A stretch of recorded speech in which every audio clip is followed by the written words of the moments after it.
बिस्मिल्लाहिर्रहमानिर्रहीम। अस्सलाम वालेकुम।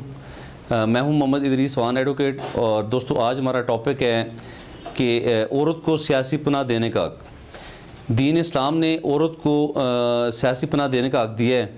जिस तरह एक मर्द किसी को अपनी पनाह में रख सकता है, किसी को अपनी पनाह दे सकता है, किसी की ज़मानत दे सकता है, इस तरह दीन इस्लाम ने औरत को भी यह हक अता किया है कि कोई भी औरत किसी को सियासी पनाह दे सकती है, किसी को पनाह दे सकती है और उसकी ज़मानत भी दे सकती है। तो फ़तह मक्का के मौके पर हज़रत उम्मे हानी बिनत अबी तालिब ने अबीरा को सियासी पनाह दी थी। अबीरा एक शख्स थे जिसको सियासी पनाह इन्होंने दी थी और हज़रत अली इसे कत्ल करना चाहते थे। इस गर्ज से उम्मे हानी के घर वो पहुँच गए, हज़रत अली रज़ी अल्लाह अन्हु।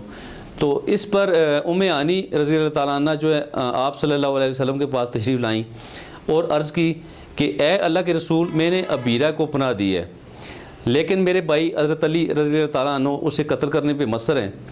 तो जिस पे आप सल्लल्लाहु अलैहि वसल्लम ने फरमाया कि उम्मे हानी, आपकी दी हुई पनाह को मैं तस्लीम करता हूँ, और फरमाया कि उम्मे हानी, जिसको तुमने पनाह दी उसे हमने पनाह दी। तो इससे ये साबित हो गया कि दीन इस्लाम ने औरत को ये हक अता किया है कि वो किसी भी शख्स को सियासी पनाह दे सकती है।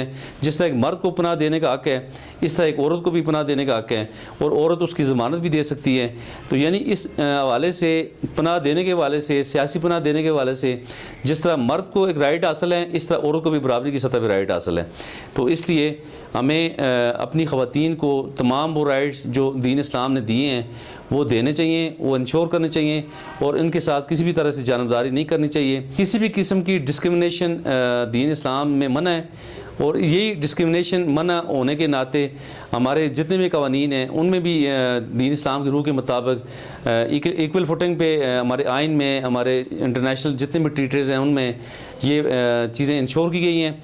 और हमें भी तमाम शहरियों को, अपनी ख़वातीन को तमाम राइट्स जो उन्हें दीन इस्लाम ने दिए हैं वो हमें भी इंश्योर करने चाहिए और उनके राइट्स का ख्याल रखना चाहिए। अस्सलाम वालेकुम।